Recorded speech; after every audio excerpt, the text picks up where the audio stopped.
Hello dear students, welcome in ASC starter. Dear students, कैसे हैं आप सब। देखिए डियर स्टूडेंट्स, ये जो वीडियो रहने वाली है ये क्लास 9 के जो टर्म सेकंड का एग्ज़ाम होने वाला है ना, दिल्ली के स्टूडेंट्स का, या अगर कोई दिल्ली के बाहर देख रहा है और उसकी एनसीईआरटी की बुक है या सीबीएसई की गाइडलाइंस से जिनके स्कूल में पढ़ाई होती है तो वो वीडियो को देख सकते हैं। ठीक है, तो इस वीडियो में मैं आपसे केवीएस का पेपर डिस्कस करूंगा। ठीक है, और वो सीबीएसई की गाइडलाइन से ही चलता है, तो दिल्ली के जो डीओई के बच्चे हैं उनका सेम पैटर्न रहेगा पेपर का। ठीक है, और इसलिए वो इस पेपर को भी अच्छे से कर लें। मैंने हिंदी मीडियम में एसएसटी की वीडियो बना दी थी, ये इंग्लिश मीडियम की वीडियो रहेगी। इस पर हम एक्स्ट्रा क्वेश्चन भी डिस्कस करेंगे। मैंने मैथ की, साइंस की और भी बहुत सारे सब्जेक्ट की बना रखे हैं प्रैक्टिस पेपर, और एसएसटी के भी प्रैक्टिस पेपर बना रखे हैं, डीपली समझाया हुआ है। आप उन वीडियो को देखकर अपने पेपर की बहुत तैयारी कीजिए। ठीक है, तो अब मैं इस वीडियो में स्टार्ट कर रहा हूँ और आप लीड लगा के आराम से सुनिएगा, क्योंकि हो सकता है आपको साउंड जो है थोड़ी कम लग रही हो। ठीक है, तो ये पहला क्वेश्चन है। सेक्शन ए में 5 क्वेश्चन करने हैं आपको। तो इसमें जो है ना, पहले क्वेश्चन में बोला गया where are evergreen forest found in India. India के अंदर एवरग्रीन फॉरेस्ट जो है वो कहाँ पाए जाते हैं। Given A to characteristics of this forest. देखिए केवीएस का पेपर हो रखा है, पेपर तो सेम आता नहीं है, तो मैंने इसके आसपास की चीज़ें भी आपको इस वीडियो में डिस्कस करने वाला हूँ मैं आपके साथ। ठीक है, तो ये बोल रहा है कि एवरग्रीन फॉरेस्ट कहाँ पाए जाते हैं और इसकी दो आपको कैरेक्टरिस्टिक्स बतानी है। देखिए एवरग्रीन फॉरेस्ट वो फॉरेस्ट होते हैं डियर स्टूडेंट्स जिनकी जो लीव्स होती है ना, जो इनकी ट्रीज की जो लीव्स होती हैं वो कभी एक साथ नहीं गिरती हैं। ठीक है, तो ये मैंने आपके लिए पूरे नोट्स के रूप में प्रिपेयर किया है, एक्स्ट्रा के साथ आपको समझाऊंगा। ठीक है, और जो क्वेश्चन में पूछा ना उसके अलावा भी आपको बताऊंगा। ठीक है, तो भी आपको मैंने ऊपर क्वेश्चन दिखाया था और उसमें बोला था कि एवरग्रीन फॉरेस्ट जो है वो कहाँ मिलते हैं। तो देखिए इसको बोलते हैं ट्रॉपिकल एवरग्रीन फॉरेस्ट। ठीक है, और आपको ये भी पता होना चाहिए कि जो ट्रॉपिकल एवरग्रीन फॉरेस्ट है ना, इसका एक और नाम होता है ट्रॉपिकल रेन फॉरेस्ट। तो एग्जाम में अगर आ गया ना कि ट्रॉपिकल रेन फॉरेस्ट का अनदर नेम बताइए, तो आप बता देना ट्रॉपिकल एवरग्रीन फॉरेस्ट, या ट्रॉपिकल एवरग्रीन फॉरेस्ट का अनदर नेम बताइए तो ट्रॉपिकल रेन फॉरेस्ट। ठीक है, तो आपसे अगर ये पूछेगा ये कौन से स्टेट में पाए जाते हैं, तो आप बता देंगे वेस्टर्न घाट में, अंडमान एंड निकोबार आइलैंड में, कोई भी दो याद कर लो, असम में, तमिलनाडु में, ठीक है, लक्षद्वीप में। ठीक है, और और देखिए इसकी कैरेक्टरिस्टिक्स क्या है। पहला, वार्म एंड वेट क्लाइमेट होता है इसका। ट्री की shed leaves at different times of year, मतलब जो पेड़ है ना, शेड मतलब होता है बहाना, ये गिरना। तो यहाँ पर जो पत्ते हैं ना इस पेड़ के, मतलब इस वेजिटेशन के, एक साथ नहीं गिरते। ठीक है, और इसकी और कैरेक्टरिस्टिक्स से आप बता सकते हो कि यहाँ पे जो रेनफॉल होता है ना, 200 सेंटीमीटर से ज़्यादा बारिश होती है। ठीक है, और देखो इनकी जो पेड़ों की लंबाई है ना वो 60 मीटर से ऊपर होती है, और ये बहुत ज़्यादा डेंस होते हैं, मतलब इतने पास पास पेड़ होते हैं ना, बहुत ज़्यादा डेंस होते हैं, और इनकी लकड़ी बहुत हार्ड होती है। ठीक है, अगर आपसे पूछेगा ना कि एवरग्रीन फॉरेस्ट के पेड़ों के नाम बताइए, वेजिटेशन के नाम बताइए, तो एबोनी है, महोगनी है, ये वाई यहाँ पर है। ठीक है, महोगनी, रोजवुड, रबड़, रबड़ का पेड़ तो याद रहेगा ये आपको। ठीक है, और चिंकोना भी याद रहेगा। ठीक है, चिंकोना। ठीक है, तो चिंकोने को आप याद रख सकते हैं, जैसे कोना है ना, कोना, कोना। ठीक है, कौन सा कोना, चीन का कोना, ऐसे याद रख सकते हैं। ठीक है, चिंकोना। तो देखो कुछ भी पूछ सकता है आपसे। ठीक है, तो पहला क्वेश्चन में आपसे अभी ये पूछा था, क्योंकि देखो जो पेपर है ना केवीएस का, उसमें केवल उसके आंसर ना बता के मैं आपको एक्स्ट्रा भी समझा रहा हूँ। ठीक है, ओके, तो आपको क्लियर हो गया। अगर आपसे एवरग्रीन फॉरेस्ट पूछेगा और रेनफॉल पूछेगा कितनी बारिश होती है, तो 2 सेंटीमीटर ज़्यादा होती है। इसकी क्या खास बात है बोलना, ये वार्म एंड वेट क्लाइमेट है, कोई भी दो याद कर लो। इनके पेड़ों की लंबाई 60 मीटर से ऊपर होती है, ये डेंस होते हैं, इसकी वुड हार्ड होती है, इनकी जो लीव्स होते हैं वो एक साथ नहीं गिरती, डिफरेंट टाइम पर गिरती हैं। ठीक है, शेड होती हैं। पेड़ों के नाम क्या, ये भी कैरेक्टरिस्टिक्स में लिख सकते हो आप, ठीक है, कि इस पेड़ों का नाम महोगनी है, रोजवुड है, रबड़ है। और कौन से जानवर पाए जाते हैं इसमें, देखो एलिफेंट है, मंकी है, लेमूर है, डियर है। कौन से स्टेट में पाए जाते हैं, वेस्टर्न घाट में, अंडमान निकोबार आइलैंड में, लक्षद्वीप में, असम में, तमिलनाडु में, ठीक है। देखिए आपको पता होना चाहिए कि ये चैप्टर नंबर 5 से है, ठीक है, और जियोग्राफी से है। मैं बिल्कुल आराम से बताऊंगा, अगर किसी को तेज करना हो तो वीडियो में 3 टोटल से स्पीड बढ़ा सकते हैं, ठीक है। तो आपको पता होना चाहिए कि जो नेचुरल वेजिटेशन है ना वो कौन कौन से हैं। ये पहला होता है एवरग्रीन फॉरेस्ट, इसको रेनफॉल भी कहते हैं, मतलब ट्रॉपिकल रेन फॉरेस्ट भी कहते हैं। उसके बाद दूसरा होता है डेसिडुअस फॉरेस्ट, इसे हिंदी में पर्णपाती कहते हैं। ये 2 प्रकार के होते हैं, आपको पता होना चाहिए। जो डेसिडुअस होते हैं ना, ये 2 प्रकार के होते हैं, आपको स्पेलिंग याद होनी चाहिए। ये लिखी, ठीक है। तो डेसिडुअस 2 प्रकार के होते हैं, एक होते हैं वेट वाले और एक होते हैं ड्राई। देखो, पता है डेसिडुअस का मतलब क्या होता है, डेसिडुअस मतलब जो अपनी पत्तियां गिरा देते हैं, ठीक है। मतलब ऐसे पौधे जो लगातार 6 से 8 हफ्ते में, 6 to 8 वीक में अपने लीफ को शेड कर देते हैं। क्या कर देते हैं, शेड मतलब गिर देते हैं। तो याद रखना, चाहे वो वेट हो या ड्राई हो, दोनों में विशेषता एक ही है। बस वेट में खास बात आपको ये याद रखना, एग्जाम में अगर आ गया ना कि वेट के बारे में बताइए, तो बताना यहाँ पे 100 से 200 के बीच में बारिश होती है। सेंटीमीटर लिखना मत बोलना, ये माइनस नहीं है, इसका मतलब होता है 100 से 200, 100 to 2000, और सॉरी 200, ठीक है। और जबकि इसमें 200 से ज़्यादा था ट्रॉपिकल एवरग्रीन फॉरेस्ट में। समझ में आ रहा है आपको, लीड लगा कर सुन लेना अच्छे से। और ड्राई वाले में 70 से 100 होती है, ठीक है। और देखो, सेम वेराइटी ऑफ ट्रीज हैं, एक ही प्रकार के पेड़ होते हैं। ये अपनी पत्तियां जो है 6 से 8 हफ्ते में गिरा देते हैं। इनकी लकड़ी ज़्यादा हार्ड नहीं होती, मॉडरेट होती है, मतलब ठीक ठीक है। और जो वेट वाले हैं ना, वेट वाले उसमें कौन से पेड़ होते हैं, टीक, साल, शीशम, बम्बू, खेर, इस तरीके से, ठीक है।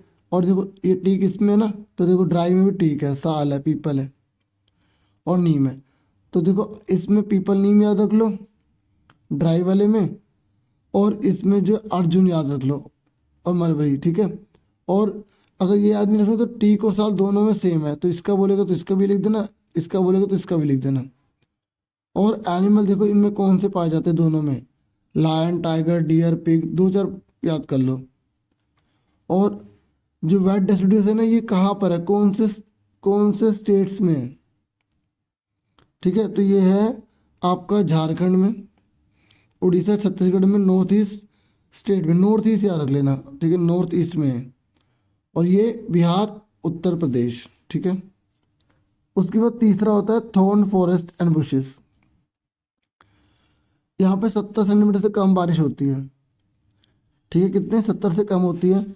और यहाँ पर जो पेड़ पाए जाते हैं ना, वो मोस्टली थोड़नी बुशेस होते हैं, ठीक है। और मैं जो क्वेश्चन पेपर है ना, एक बार लास्ट में दिखा दूंगा सारा, ठीक है, क्वेश्चन खाली, ताकि जिन बच्चों के क्वेश्चन जानने हो कि हमें आता है कितना, तो वो देख लेंगे लास्ट में, ठीक है।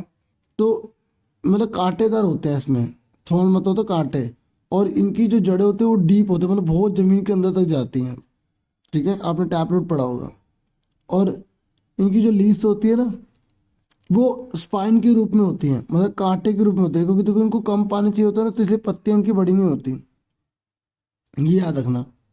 इसमें पेड़ों के नाम क्या है, अकेशिया, पाम, कैक्टी, और एक और है इसमें यूफोरबियस, ठीक है, ई साइलेंट है इसमें। और इसमें कौन से जानवर पाए जाते हैं, देखो रैट, माइस, रैबिट्स, ऑक्स, वॉल्फ। आपको पता है रेगिस्तान वाले इलाके में क्या मिलेंगे, यही तो मिलेंगे, जंगली गधा, ऊंट। ये 2 तो याद रख ही लेंगे, बस बहुत है, 2 बहुत है। और ये कौन से एरिया में, आपको पता है कि जो थॉर्न फॉरेस्ट है ना, वो कौन से एरिया में होते हैं, मध्य प्रदेश, राजस्थान, है ना, और गुजरात का इलाका जहाँ पे रेगिस्तान है ना। अब आगे देखो, उसके बाद होते हैं हिमालयन माउंटेन फॉरेस्ट, मतलब जो पहाड़ी इलाकों में पाए जाते हैं। देखो पहाड़ी इलाकों में जो पाए जाते हैं ना, पता है पहाड़ी इलाका आपको पता है क्या होता है? पहाड़ी इलाका, पहाड़ी इलाके में ऐसे ऊंचाई बढ़ती रहती है ना, तो इसलिए ना माउंटेन हिमालय को ना हम कई पार्ट में डिवाइड करते हैं। जैसे 1000 से 2000 की जो हाइट पर मिलेंगे, जैसे यहाँ पर मिलेंगे, तो ये पेड़ ना फैले होते हैं जरा। उसके बाद जैसे ऊपर जाएंगे ना, तो ये पेड़ थोड़ा शंकु की तरह बनते जाएंगे। तो जैसे ऊपर जाएंगे ना, तो बिल्कुल आप क्रिसमस ट्री की तरह देखेंगे।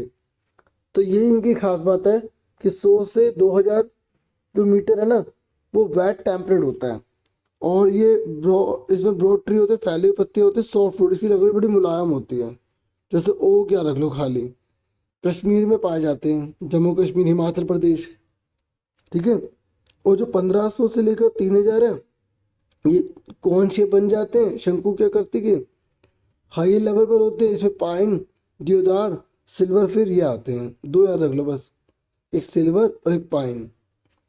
और जो 3600 से ऊपर है ना, वो ग्रासलैंड होते हैं, बड़े बड़े घास के मैदान होते हैं, ठीक है वहाँ पर। और नॉमैड्स रहते हैं वहाँ पर, मतलब जो घुमंतु लोग होते हैं ना, पास्टोरल नाम के, वो रहते हैं। इसमें जानीपुर पाइन और ब्रिचेस आते हैं। और इसमें रेड पांडा और स्नो लेपर्ड पाया जाता है। और बाकी एरिया तो सेम ही है, एरिया सेम ही है इसका, तो याद रखना। उसके बाद फिर आता है टूंड्रा वेजिटेशन, ठीक है। टूंड्रा वेजिटेशन, यहाँ पे ट्रीज नहीं होते, यहाँ सिर्फ घास के मैदान होते हैं। जैसे मॉसेस और लिचेस पाए जाते हैं इसमें, सॉरी, लिचेंस पाए जाते हैं। मतलब आपने पढ़ा हुआ लाइकन के बारे में, तो लाइकन बोलते हैं इसको, ठीक है, लाइकन याद रखना। और उसके बाद नेक्स्ट है मैंग्रोव फॉरेस्ट, टाइडल फॉरेस्ट बोलते हैं, पता है? जहाँ पर लहरें आती है ना, टाइड्स आते हैं, तो वहां पर जो जंगल मिलता है वहाँ मैंग्रोव्स होते हैं। वो इनकी खास बात पता है क्या होती है? इनकी जो जड़ें होती है ना, पानी के अंदर होती हैं। और पानी क्या होता है? खारा होता है। तो कौन सा है? पाम, कोकोनट, ये याद रख लो बस इसमें। और सुंदरी, इसमें बंगाल का टाइगर है, टर्टल है। और डेल्टा, महानदी, कावेरी, गोदावरी, ये वेस्ट बंगाल में पाया जाता है, ठीक है। आपको पता ही होगा सुंदरी नामक पेड़ कहाँ पाया जाता है? वेस्ट बंगाल में। तो वेस्ट बंगाल से आप याद रख लोगे, ठीक है। तो मैंने पूरा आपको इसमें बता दिया, ये ला सारा का सारा बता दिया जितने भी, क्योंकि एग्जाम में एक तो इनमें से आने ही आना, गारंटेड आएगा, देख लेना, ठीक है। पक्का कोई एक ना एक जरूर आएगा। अब उसके बाद अगला क्वेश्चन देखते हैं। होप मैंने सही समझाया होगा पहला क्वेश्चन, और उसके एक्स्ट्रा भी। तो इसमें केवल एवरग्रीन फॉरेस्ट के बारे में बोला गया था, ठीक है, कि ये कहाँ पाए जाते हैं और इसकी दो खास बातें। तो इसकी जो दो खास बातें मैं एक बार दिखा दूं। देखो ये कहाँ पाया जाता है, इसमें से कोई दो बता देने थे, और उसकी खास बातें ये थी। तो पहला वाला ये था। उसके बाद जो नेक्स्ट है ना, नेक्स्ट क्वेश्चन में बोला गया है कि 1970 क्रांति से पहले रूस में किस प्रकार की अर्थव्यवस्था मौजूद थी? What type of economy existed in Russia before the 1917 revolution? देखिए वहां पर ना जो है ना, निरंकुशवाद था, मतलब ऑटोक्रेसी थी। मतलब राजा का राज चलता था और वो अपनी मर्जी से जो मर्जी वहां करता था। तो ऑटोक्रेसी आपको सिर्फ इसमें बताना है, ठीक है। इसका और कोई बड़ा आंसर तो बनेगा नहीं, ठीक है। तो ये ऑटोक्रेसी आपको इसमें आंसर लिखना था ये, ठीक है। हिस्ट्री में से रशिया का जो चैप्टर है ना आपका सेकंड, उससे है, ठीक है। ये लिखना था आपको, ऑटोक्रेसी बतानी थी, सिर्फ इतना था। बाकी थोड़ा एक्स्ट्रा बता देता हूँ। एक्स्ट्रा मतलब कोई और क्वेश्चन, आपको उस क्वेश्चन में केवल इतना ही लिखना है। देखो इसमें एक क्वेश्चन बहुत इंपॉर्टेंट है, ब्लडी संडे। पता है बच्चों ब्लडी संडे क्या था? हिंदी में से खूनी रविवार बोलते हैं। इसमें क्या था, 100 वर्कर से ज्यादा मार दिए गए थे और 300 से ज्यादा जख्मी हो गए थे। एग्जाम में अगर आ जाएगा ना ब्लडी संडे क्या है, तो बताना here more than 100 workers were killed and 300 were wounded. मतलब 100 से ज्यादा को तो मार दिया गया और 300 जनों को जख्मी कर दिया गया। आखिर ऐसा क्यों किया गया? देखो, when the procession of worker near winter palace, जब जो वर्कर थे ना वो विरोध कर रहे थे, तो विंटर पैलेस के पास में गए, तो पुलिस ने उन पर अटैक कर दिया। क्योंकि वहां का जो डायर था ना, ओ जार निकोलस, ठीक है, जार, तो वहां का जो जार था ना राजा, तो उसे लगा कि ये उस पर हमला करेंगे, तो उसने ना अपनी पुलिस को ऑर्डर दे दिया कि भाई चलो इन पे अटैक कर दो। तो ये 1905 में हुआ था, संडे के दिन हुआ था, इसलिए इसका नाम ब्लडी संडे पड़ गया।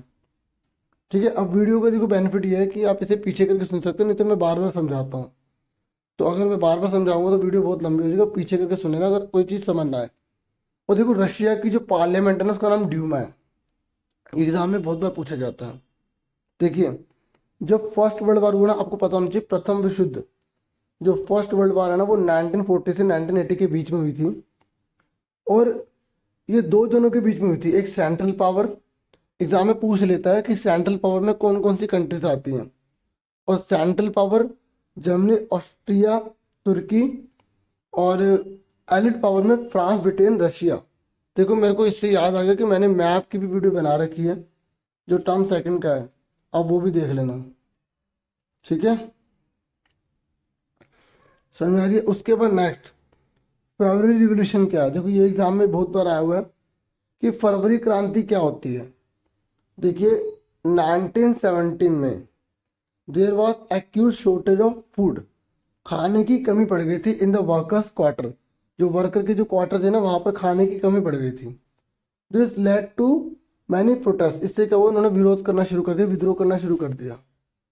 Soldier also join the striking worker, जो वर्कर स्ट्राइक कर रहे थे ना, हड़ताल कर रहे थे, तो सैनिक भी इसमें शामिल हो गए। और सेंसिंग ट्रबल द जार, अरे ये देखो ये जार लिखा है, राजा था ये, इस पर टी साइलेंट होता है। ठीक है, तो जो इस तरीके से जब होने लगा ना, वर्कर के साथ सोल्जर भी जब शामिल हो गए ना, तो जार जो है ना, जार वो इससे परेशान हो गया। ठीक है, तो उसने प्रोविजनल गवर्नमेंट वाज फॉर्म, उसने प्रोविजनल गवर्नमेंट बना दी। तो the monarch was brought down, उसके बाद जो क्या किया गया, जो मोनार्क है ना, मोनार्क मतलब पता है, मतलब राजा, तो उसको ब्रोट डाउन कर दिया गया, मतलब हटा दिया गया। ठीक है, और यही फरवरी जो क्रांति थी, ठीक है, फरवरी क्रांति 1917 थी। ठीक है, और एब्डिकेटेड का मतलब होता है कि त्याग पत्र दे देना, मतलब जो जार है ना, जब उसने देखा इतनी बड़ी मुसीबत हो गई है, तो उसने त्याग पत्र दे दिया था। ठीक है, और इस तरीके से प्रोविजनल गवर्नमेंट बन गई थी। मतलब बच्चों प्रोविजनल क्या होता है, देखो जो जनता द्वारा जो गवर्नमेंट बनेगी ना, उससे पहले सारे काम काज करने के लिए ना जो गवर्नमेंट बनाई जाती है ना, जो उस काम को संभालेगी, उसी को प्रोविजनल गवर्नमेंट कहा जाता है। तो इस तरीके से फरवरी क्रांति से ये फायदा हुआ था कि जो मोनार्क था ना, जो मोनार्क मतलब ये भी होता है कि एक जने का शासन, तो यहाँ पे राजा था, सम्राट था, तो उसको हटा दिया गया। एक बार दोबारा सुन लो कि जो फरवरी रिवॉल्यूशन पे आ जाएगा ना, आप बता देना कि 1917 के अंदर खाने की कमी हो गई थी तो वर्कर के क्वार्टर में, तो उन्होंने विद्रोह कर दिया, तो इसमें सोल्जर भी शामिल हो गए। तो जार ने क्या करा, इस प्रॉब्लम, इस समस्या को भाप लिया, तो उसने क्या करा, एब्डिकेटेड कर दिया, अपने आप को हटा लिया, त्यागपत्र दे दिया। फिर प्रोविजनल गवर्नमेंट बन गई। इस तरीके से मोनार्क को तो हटा दिया गया था रिवॉल्यूशन में। यही हुआ था फरवरी क्रांति। होप मैं समझा पा रहा हूँ, है ना। और एक एप्पल थीसिस आता है एग्जाम में बहुत बार, ये भी मोस्ट इम्पोर्टेंट क्वेश्चन है। ठीक है, तो मोस्ट इम्पोर्टेंट है, तो इस ये क्या था सुन लीजिए, बहुत इंपॉर्टेंट है। देखिए, अब अप्रैल 1917 था, ठीक है, और बोल्शेविक का लीडर था व्लादिमीर लेनिन। ठीक है, ये ना जब जार हटा तो ये वापस आ गया था। ठीक है, रिटर्न टू रशिया, रशिया में वापस आ गया था, क्योंकि प्रोमिस एग्जाइल मतलब वनवास, जैसे बाहर बाहर रह के ना देश के लिए काम कर रहा था ये रूस में। तो ये जो व्लादिमीर लेनिन है ना, ये रशिया में वापस आ गया। ही प्रेजेंटेड थ्री डिमांड्स, इसने तीन मांगे रखी। उसी को ही एप्पल थीसिस कहते, क्योंकि अप्रैल के अंदर हुआ था ना, इसलिए इसका नाम एप्पल थीसिस पड़ा। तो तीन मांगे इसकी याद रखनी है। पहले, the war, first world war must be brought to close, मतलब जो युद्ध हो रहा है ना, जो फर्स्ट वर्ल्ड वार हो रही है, वो खत्म कर देनी चाहिए। क्लोज यहाँ पर मतलब बंद होने से है, मतलब फर्स्ट वर्ल्ड वार खत्म कर दो, बंद कर दो। Land must be transfer to the peasant, जितनी भी जमीन है वो सब किसानों को सौंप दो।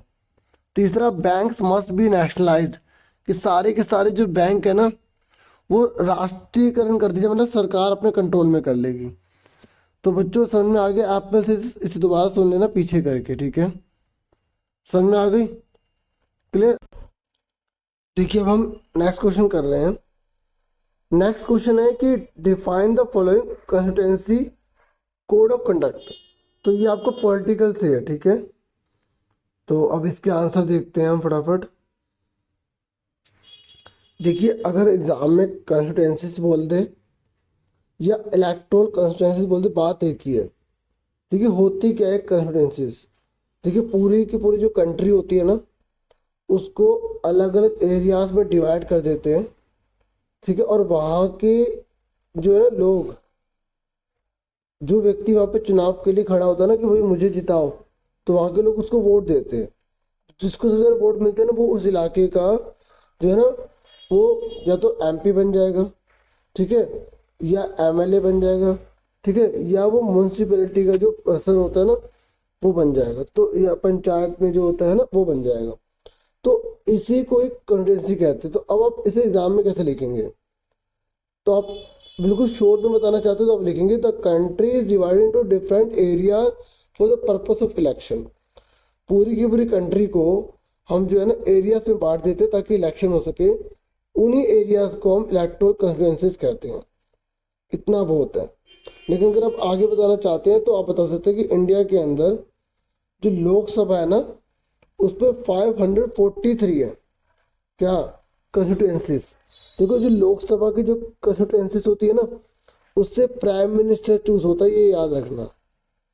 और जो सेम प्रिंसिपल जो है ना, वो अप्लाई होता है, अप्लाई करना है स्टेट लेजिस्लेटिव असेंबली, मतलब जो स्टेट होते हैं ना, स्टेट ये जो सेंट्रल होते हैं, तो वहां पर जो है ना मुख्यमंत्री तय होता है, चीफ मिनिस्टर तय होता है। ऐसे पंचायत होती है और ऐसे म्यूनसिपैलिटीज होती है।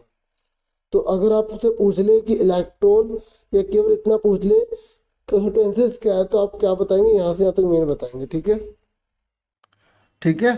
उसके बाद हमसे पूछा गया है कि ये मॉडल कोड ऑफ कंडक्ट क्या है। देखो अगर एग्जाम में केवल कोड ऑफ कंडक्ट बोलेगा या मॉडल कोड ऑफ कंडक्ट बोलेगा, बात एक ही है, ठीक है?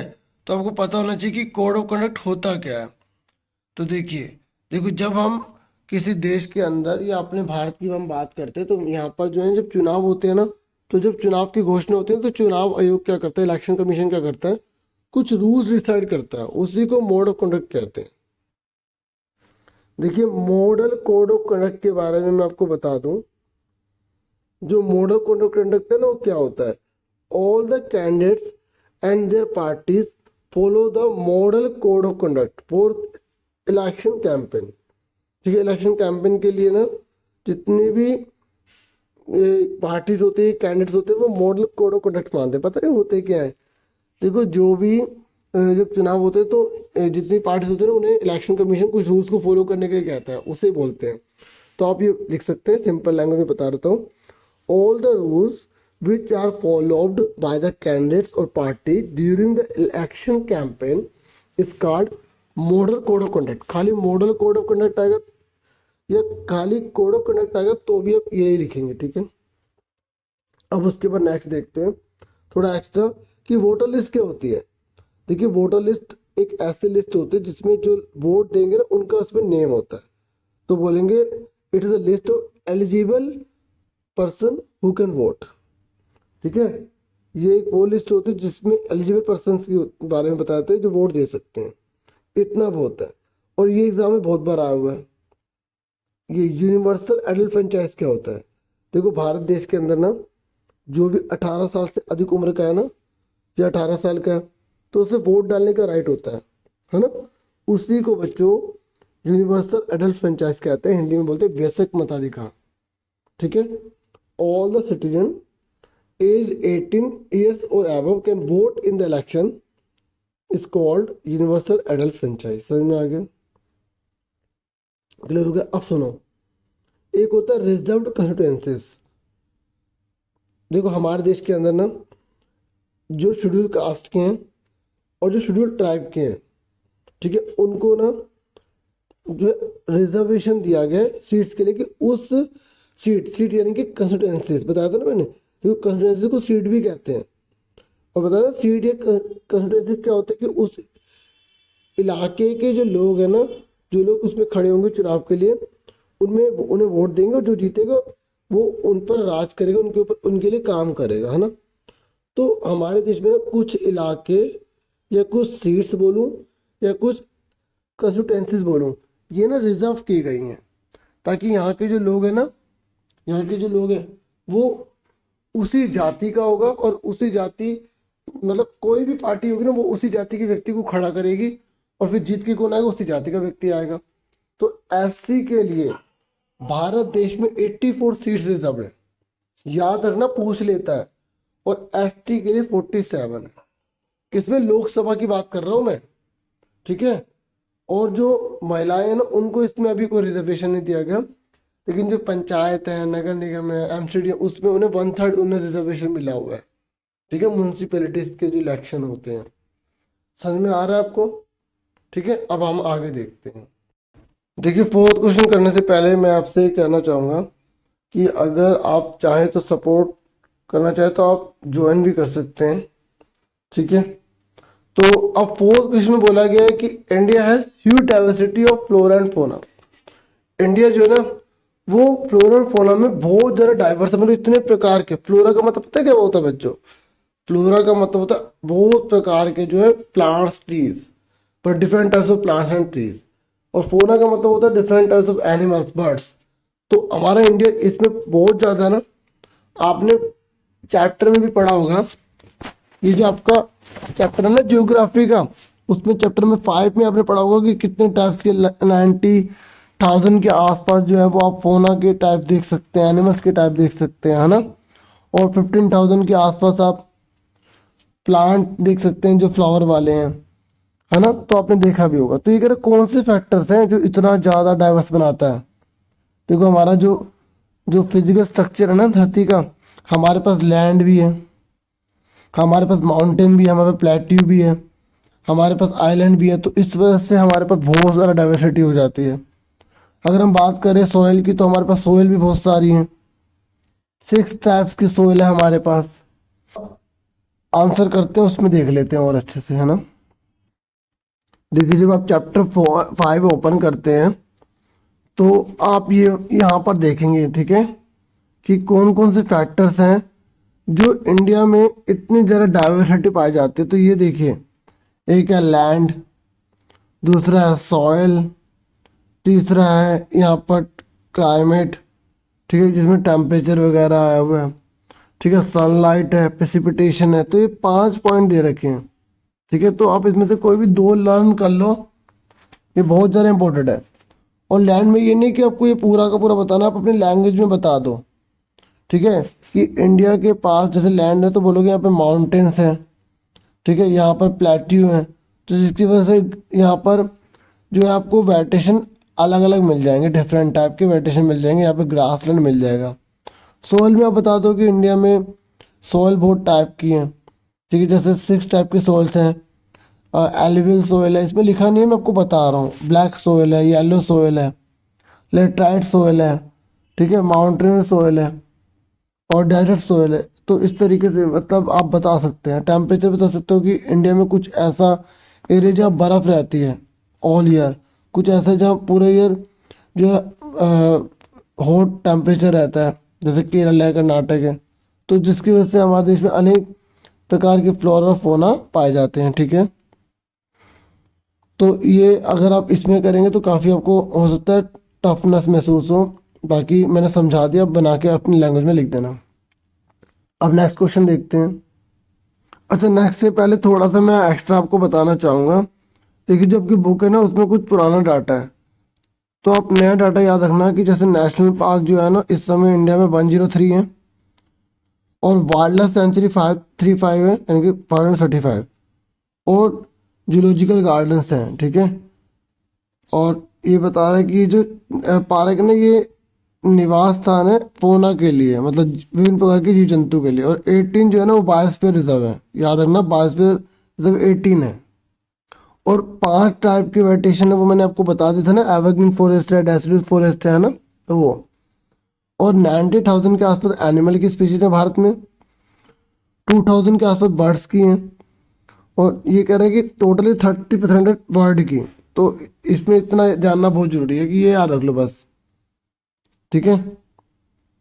और एलिफेंट जो है ना वो हॉट बेड फॉरेस्ट में, असम में, कर्नाटक में, केरल में पाए जाते हैं। एक सिंग वाला जो राइनोसोरस है ना वो असम में, वेस्ट बंगाल में है, ठीक है। और ये जो एरिड एरिया है वो रन ऑफ कच्छ है, और जो थार डेजर्ट है ना वो गधों का और कैमल का निवास स्थान है। ये मेन याद रख लो बस। और सबसे मेन ये है कि इंडिया एक ऐसी कंट्री जो टाइगर और लॉयन दोनों दोनों इंडिया में पाए जाते हैं। ये एग्जाम में आया भी हुआ है कि कौन सी ऐसी कंट्रीज में टाइगर लायन दोनों है, तो इंडिया ही है, ठीक है। मेन बता रहा हूँ खाली इसमें, बाकी अगर आपको कोई और मेन लगता है वो भी कर सकते हैं। देखो ये तीनों आपको पता होना चाहिए कि तीनों में डिफरेंट क्या है, और एग्जाम में ना तीनों में से एक आया हुआ है। जैसे कभी नेशनल पार्क पे दे देते हैं 2 नंबर में, कभी सेंचुरी के ऊपर, कभी बायोस्फीयर रिजर्व के ऊपर, ठीक है। तो नेशनल पार्क में जैसे ये हैबिटेट होता है, मतलब निवास स्थान, मतलब रहने की जगह फॉर पार्टिकुलर प्लांट्स, कुछ विशेष प्रकार के पौधों को यहाँ पर ना रखा जाता है, उन्हें पाला जाता है, और कुछ विशेष प्रकार के जानवरों को यहाँ पाला जाता है। तो नेशनल पार्क के एग्जाम्पल जेम कॉर्बेट है, मैंने वीडियो बनाई थी ना मैप की, वो देख लेना जरूर, इंपॉर्टेंट है। नेशनल पार्क फॉर टाइगर, जैसे इसने बोला कि जेम कॉर्बेट सिर्फ टाइगर के लिए ही है। तो नेशनल पार्क की अगर खास बात क्या है, ये किसी खास पौधे या जानवरों के लिए बनाया जाता है। उसमें एक ही प्रकार के जानवर ही मिलेंगे, मुश्किल से दूसरे मिलेंगे, ठीक है। ये नहीं कि बिल्कुल ही नहीं मिलेंगे, फिर ऐसे टाइगर रहेंगे कैसे जिंदा की तरह, खाने के लिए तो हो रहा चाहिए इस तरीके से। नेशनल पार्क का जो एरिया ना वो इतने से इतने स्क्वायर किलोमीटर है, 0.04 से लेकर 3162 तक। और यहाँ पर टूरिज्म मतलब परमिसिबल है, मतलब यहाँ पे लोग टूरिस्ट के रूप में जा सकते हैं। अब सेंचुरी, देखिए जो सेंचुरी है ना, ये एरिया जो है वो स्पीशीज ओरिएंटेड, मतलब पूरी की पूरी प्रजाति की देखभाल करता है, ठीक है, किसी पौधे की या एनिमल की। जैसे बर्ड सेंचुरी तो पूरे बर्ड्स की ही प्रजाति की रक्षा की बात कर रहा है, जैसे मानस के अंदर है, ठीक है। और इसकी रेंज देख लो, तो यहाँ पे भी टूरिज्म अलाउड है। अब आ जाओ बायोस्फीयर रिजर्व। देखिए जो बायोस्फीयर रिजर्व है ना, ये नेचुरल एरिया होता है, ये प्रकृति के पहले से बना हुआ है।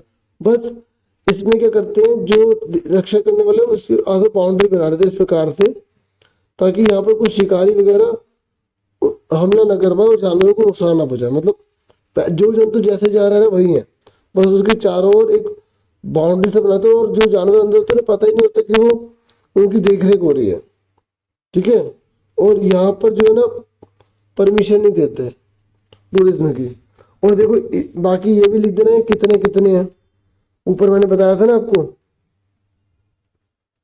ऊपर आपको बताया था ना मैंने कितने कितने हैं। ये रहा, कौन कौन कितने हैं आप ही बता सकते हैं, ठीक है। ये 18 जो है वो बायोस्फीयर रिजर्व है, ठीक है। समझ में आ गया आपको, यहाँ तक अच्छे से क्लियर हो रहा है, ठीक है। और आगे देखिए अब, उसके बाद जो है ना नेक्स्ट है कि गरीबी रेखा का अनुमान लगाने के 2 तरीके बताइए। Explain the 2 method to estimate the poverty line. हो सकता है आपको ब्लर नजर आ रहा हो, मतलब जो पॉवर्टी लाइन होती है ना वो क्या करती है, डिवाइड करती है कि who are poor, who are not poor, ठीक है। तो ये जो है ना, ये कैसे एस्टिमेट करती है कि कौन पुअर होगा, कौन पॉवर्टी लाइन में आएगा, कौन नहीं होगा। देखिए determination of poverty line in India, India के अंदर जो पॉवर्टी लाइन है वो कैसे पता लगाते हैं। तो 2 तरीके हैं, एक है on the base of calorie और दूसरा on the base of income, ठीक है। इसको हम कंजम्पशन भी कह सकते हैं। तो कहीं कंजम्पशन लिखा आ जाए ना तो कंफ्यूज मत होना। तो देखो गांव के अंदर 2400 कैलोरी जो एक दिन में नहीं ले पाता वो गरीबी रेखा से नीचे आएगा, मतलब पॉवर्टी लाइन से नीचे आएगा। और अर्बन एरिया यानी कि शहरों के अंदर 2100 कैलोरी से जो कम ले रहा है वो किसके अंदर आएगा, वो गरीबी रेखा में आएगा, पॉवर्टी लाइन से नीचे आएगा। आप बोलोगे सर रूरल एरिया यानी कि गांव में 2400 क्यों है और शहर में इतनी कम। देखो गांव के लोग जो फिजिकल वर्क ज्यादा करते हैं, इसलिए गवर्नमेंट ने ना गांव के लिए 2400 रखा है, और शहरों के लिए अर्बन एरिया में मेंटली वर्क ज्यादा होता है, तो इसलिए यहाँ पे इन्होंने कम रखा है। और इनकम में ये 2011 के हिसाब से है, ठीक है। तो जिसकी इनकम एक एक पर्सन की, एक बंदे की 816 है, ठीक है, तो वो गरीबी रेखा से नीचे आएगा। और शहर में 1000 रुपये से कम है तो वो गरीबी रेखा से नीचे आएगा। अब देखो आपको कि सर 1000 रुपये से कम तो वो आएगा, देखो मैं आपको बताता हूँ। मान लो एक परिवार में 5 मेंबर है और एक पर्सन कमा के लाता है 5000 रुपये, शहर में रहता है, तो 5 मेंबर है तो एक जने के लिए कितना बन रहा है 1000, तो वो गरीबी रेखा में आ जाएगा, ठीक है। अब मान लो एक फैमिली में एक मेंबर है जो कमा के ला रहा है 8000, कमा के ला रहा है, कितने कमा के ला रहा है 8000, और उसकी फैमिली में 10 मेंबर है तो कितना है 800 रुपये कमा रहा हो। एक जने के हाथ में 800 आ रहे मतलब उसकी फैमिली के, तो वो भी गरीबी रेखा से नीचे माना जाएगा। अगर वो शहर का है और गांव का है तभी वो गरीबी रेखा से नीचे माना जाएगा, ठीक है। और भारत में ना NSSO की फुल फॉर्म भी बहुत बार आई हुई है, नेशनल सैंपल सर्वे ऑर्गेनाइजेशन। तो ये क्या करती है, हर 5 साल में ना जो पॉवर्टी लाइन है ना उसको एस्टिमेट करते, पता लगाते, सर्वे करती है घर घर जाकर, ठीक है। और देखो ये भी बहुत इंपॉर्टेंट क्वेश्चन है कि पूरे वर्ल्ड की गरीबी के बारे में बताइए, ग्लोबल पॉवर्टी सिनेरियो। ये 3 या 2 नंबर में आ जाता है, 4 या 5 का भी आ जाता है, लेकिन इस बार तो पैटर्न आपको अलग है, आपको पता है 2 वाला नंबर है, 3 है, 4 है, तो इतने का आएगा। तो ग्लोबल पॉवर्टी सिनेरियो क्या है, देखिए जो मैंने अभी आपको आंसर बताया था ना वो तो केवल इतना ही था, इतना ही था, इतना। मैं तो आपको एक्स्ट्रा भी बता रहा हूँ, समझा रहा हूँ ना, ठीक है। और तो ग्लोबल पॉवर्टी सिनेरियो क्या है, according to the world bank definition. World bank क्या कहता है, वर्ल्ड बैंक कहता है a person living on less than 1.90 US dollar per day is poor. अगर एक पर्सन एक दिन में 1.90 यूएस डॉलर से कम कमा रहा है तो वो गरीबी माना जाएगा, गरीबी रेखा से नीचे आएगा। According to the most recent estimate in 2013, 2013 का बता रहा है कि 10.7% of the world population lived on the less than 1.9 US dollar a day.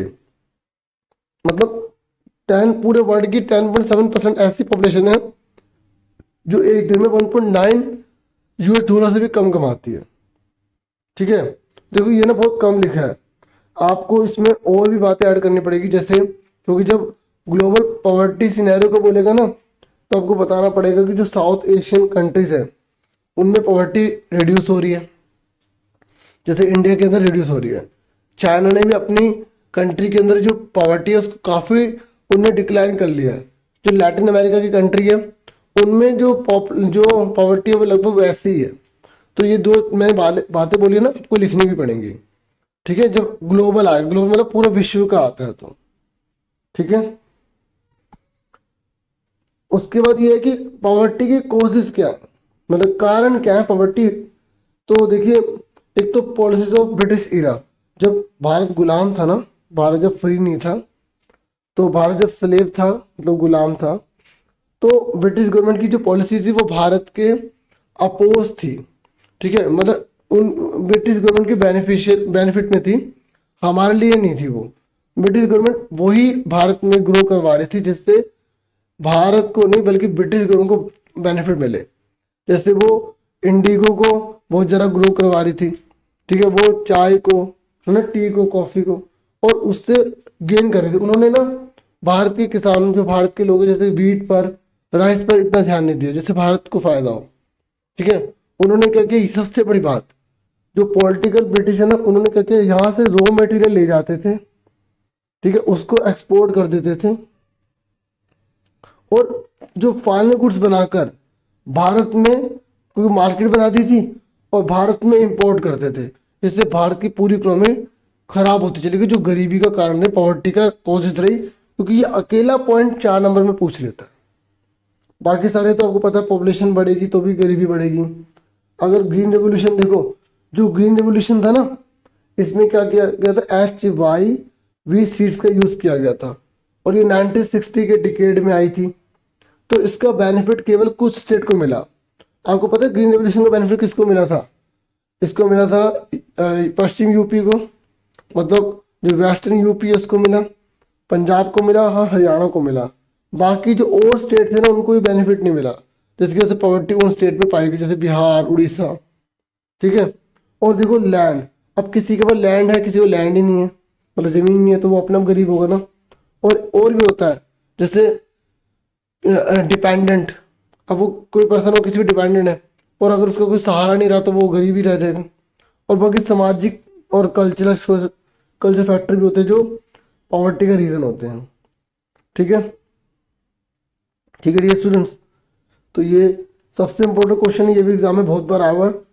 Point याद कर लो, पॉइंट के बाद एक एक लाइन बना के लिख देना। जैसे 4 नंबर का आता है ना कॉज ऑफ पॉवर्टी, तो आपको एक एक लाइन लिखनी पड़ेगी। आप सोचो कि केवल पॉइंट लिख के आ जाओगे तो 4 में सबको 2 मिलेंगे। और एसएसटी का पेपर करने के लिए पॉइंट्स में लिखना बहुत जरूरी है। और आप चाहते हैं ना कि गारंटेड कि फुल आउट ऑफ फुल आए, तो पहले हेडिंग फिर एक लाइन उसके आगे बता दो क्या है वो, हेडिंग फिर एक लाइन। तो ऐसे करोगे तो आपके फुल आउट ऑफ फुल ही है उसमें। बाकी अगर आप केवल लाइन भी लिख देते ना पूरी, तब भी आपको मिल ही जाते हैं पूरे। ठीक है, समझ में आ रही है? और आगे देखो, देखिए मैंने आपको ना सेक्शन ए करवा दिया है। ठीक है, और होप आपको वीडियो अच्छी लगी होगी। अगर आपका रिस्पॉन्स आता है तो मैं आपके लिए और वीडियोस लेकर आऊँगा। मैं आपको ये पेपर दिखा रहा हूँ, बाकी मैं वीडियो इस पर बनाऊँगा। ठीक है, और आपके लिए वीडियो लेकर आऊँगा। और आपको वीडियो कैसे लगी, क्या मैं आपको समझा पा रहा हूँ सही या नहीं, जैसे भी। और कोई भी सजेशन, कोई राय तो कमेंट बॉक्स में जरूर बताइएगा। ठीक है, और मैंने एक ब्लॉग का चैनल बनाया तो उसको भी सपोर्ट कीजिए।